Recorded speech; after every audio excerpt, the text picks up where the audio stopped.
Oi gente, tudo bem? Eu sou a Marina, eu faço parte aqui do Projeto Liga Estudantil Brasil e hoje eu vim falar um pouquinho pra vocês sobre a estrutura das palavras. Então vamos lá. Então, gente, sobre a estrutura das palavras. Cada uma das palavras ela é formada por unidades mínimas que possuem cada uma o seu sentido. E essas unidades mínimas são chamadas de elementos mórficos ou morfemas. Esses morfemas são radical, desinência, vogal temática, afixos e vogais ou consoantes de ligação. E então, cada uma dessas tem a sua importância na hora da construção das palavras e principalmente na classificação de cada uma dessas palavras, elas vão ter um peso bastante. Então, vamos começar. Então, gente, a primeira dessas características é o radical. O radical é a parte fundamental da palavra. Ela é o que vai trazer esse sentido básico dessa palavra. Então, o sentido inteiro da palavra, ela é baseado em todas essas características, mas a principal delas é o radical. Então, esse significado, basicamente, vai ser carregado pelo radical e ele é comum a um grupo de palavras. Então, por exemplo, se você tem o grupo de palavras que rondeia a palavra chuva, você tem chuviscando e chuvoso. Você percebe que a parte que fala chuva, por exemplo, ou chuve, que o A ele vai depender do gênero ou da palavra que está sendo utilizada. Por exemplo, em chuvoso ou chuviscando, essa parte do chuva, essa parte inicial sempre vai dar aquela parte de, por exemplo, ou isso tem a ver com chuva. Então, essa coisa de que o radical seria a palavra chuva, que carregaria esse sentido primordial da palavra. Porque todo mundo sabe que o sentido de chuviscando, chuvoso e chuva é diferente. Só que todos eles são relacionados, basicamente, por essa parte do radical, que seria o chuva, que vai relacionar todos eles.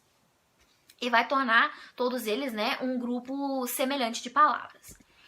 Agora, a outra característica seria a desinência. A desinência, ela seria mais o que vai diferenciar o gênero, o número, a pessoa.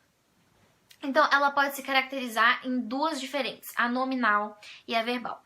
A nominal seria dos nomes, né, os substantivos. Então, ela pode se classificar em duas. Ela pode indicar gênero, masculino ou feminino, ou número, singular ou plural. Então, por exemplo, quando você vai fazer a diferença entre nosso e nossa, o e o a seriam as desinências nominais que vão diferenciar essas duas palavras uma da outra. E aí, quando você vai observar, por exemplo, nossos e nossas, o as e o os vão se tornar as desinências e elas vão classificar o gênero e o número dessas palavras, que vão se diferenciar entre si. Agora, quando você vem em verbo, elas são diferentes, porque elas podem indicar a pessoa, que é o que esse verbo vai indicar, e quantos, ou a quantos se refere. Então, pessoa, primeira, segunda, terceira, e número singular e plural. Por exemplo, quando você vai usar a palavra dança, você vai usar ela como verbo dançar, tá no infinitivo. Então, o número seria infinitivo. Agora, a pessoa também não é definida. Agora, quando você diz dançamos tem uma pessoa definida e um número definido pela desinência os. Então, o os vai ser o que vai definir a pessoa dentro desse verbo e o número de pessoas dentro desse verbo. Então, da desinência, agora a gente puxa a vogal temática. A vogal temática, ela é o que possibilita essa ligação entre o radical e a desinência. Então, você tem essas duas partes, a vogal, o radical, né, que vai indicar o sentido primordial, e a desinência, que vai indicar pessoa ou gênero e número. E agora você vai ter a vogal temática, que vai conectar esses dois. Por exemplo, quando você fala a palavra cantar. Cantar, você tem o cante, que é o C-A-N-T, que vai ser o radical, né?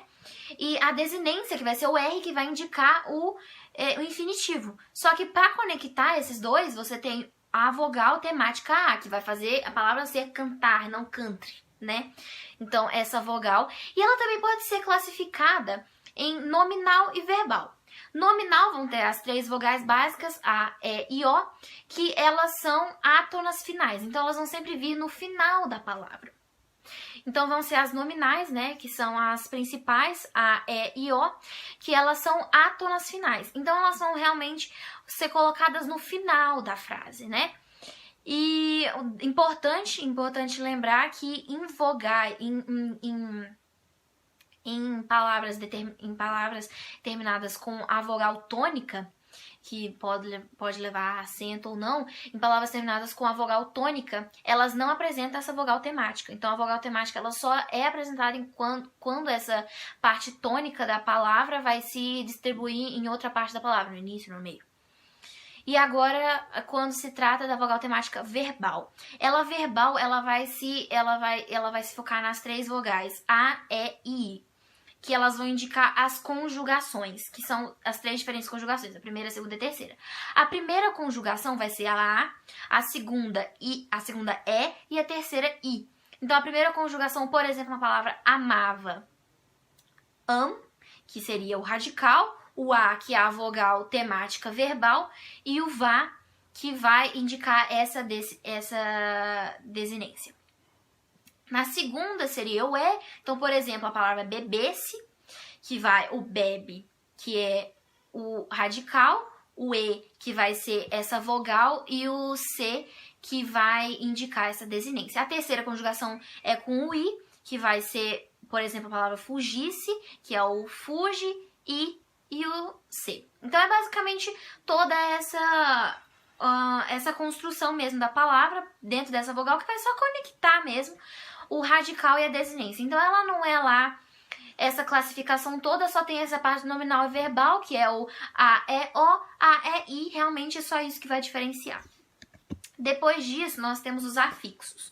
Os afixos são os morfemas que se colocam antes ou depois do radical. Então, o radical tem esse seu sentido, e se esses afixos, né?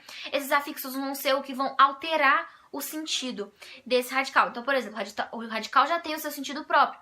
Então, o que vai tornar esse radical diferente em cada uma das palavras vai ser o afixo, que ele colocado antes ou depois vai alterar o significado ou o sentido que esse radical tem dentro dessa palavra. Se ele for colocar antes, lembrando aí também, né, dos radicais pré, de prefixo, que é o pré que vem antes, e fixo, que ele tá sempre lá. Então, se ele for um prefixo, ele vai vir antes. Por exemplo, se você for observar o radical leal, se você colocar des anteriormente nele, vai se tornar esse prefixo, né, que vai negar ou que vai mudar esse sentido da palavra leal. Por exemplo, se você chamar uma pessoa de leal, tem um significado. Se você chamar ela de desleal, tá negando esse primeiro sentido de leal e vai se tornar esse prefixo. Agora, por exemplo, na palavra leal, se eu quisesse colocar uma outra conotação dentro desse radical e dizer a palavra lealdade, que você estaria tornando esse dade um sufixo do radical leal, né? Que vai alterar esse sentido primordial da palavra. E isso aí. Agora passando para a nossa última classificação, que seriam as vogais ou as consoantes de ligação. Esse é mesmo mais uma exceção à regra, né? Porque todas as palavras não vão ser determinantemente dentro de todas essas características, então elas vão necessitar de uma ou outra mais vogal ou consoante dessa letrinha básica para poder conectar todas essas características dentro de uma palavra só. Por exemplo, na palavra cafeteira, você tem café e eira, que vão ser os que vão adequar essa palavra. Agora, o T estaria aí mais para juntar essas duas formas, né? Que aí ficaria cafeteira, ou por exemplo, paulada, que você tem o radical pau e o ada, que seria o que você vai transmitir com essa palavra, e o L vai estar mesmo para conectar essas duas partes e fazer com que a palavra se torne realmente íntegra e ela possa ser utilizada dentro das normas da língua portuguesa. Então, essas características, elas são basicamente essa formação total da palavra, que toda palavra tem a sua origem. Então, por exemplo, quando você vai observar a etimologia das palavras, é disso que vem. Então, por exemplo, você traz sempre esse radical, né, que seria essa classificação de sentido primordial dessa ordem de palavras, o sufixo ou o prefixo que vão alterar esse sentido, e a classificação dessas palavras como feminina, masculina, plural ou as pessoas pela qual essa palavra pode se classificar. Então é realmente essa mudança, essa elaboração do que essa palavra do que esse radical poderia fazer para poder alterar esse sentido e formar umas novas palavras. É basicamente isso que esse conteúdo se baseia. Então, gente, esse foi mais um vídeo aqui sobre língua portuguesa e eu queria pedir para vocês se inscreverem e compartilharem e tal, continuar acompanhando a gente, principalmente nas redes sociais, que a gente posta bastante resumo e tal. E é isso aí, vejo vocês na próxima.